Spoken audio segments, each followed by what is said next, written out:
বিধানসভা নির্বাচনকে সামনে রেখে জোর কদমে প্রচার চালাচ্ছে রাজনৈতিক দলগুলো। এই আবহে লক্ষ্মীপুর বিধানসভা কেন্দ্রে শক্তি প্রদর্শনী এক হাই ভোল্টেজ বাইক র্যালির আয়োজন করে ভারতীয় জনতা পার্টির যুব মোর্চা। লাবুক চা বাগানের খেলার মাঠ থেকে শুরু হয় এই বিশাল র্যালিটি। প্রায় ৫,০০০-এরও বেশি বাইক নিয়ে দলীয় পতাকা হাতে রাস্তায় নামেন কর্মী সমর্থকেরা।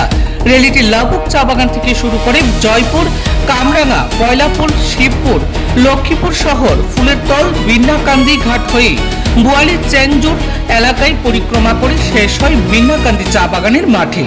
রেলির পথে বিভিন্ন জায়গায় স্থানীয় বাসিন্দারা উত্তরীয় পরিয়ে উষ্ণ অভ্যর্থনা জানান মন্ত্রী কৌশিক রায়কে। এতে নির্বাচনী উত্তাপ আরো তীব্র হয়েছে বলে মনে করছেন রাজনৈতিক পর্যবেক্ষক মহল।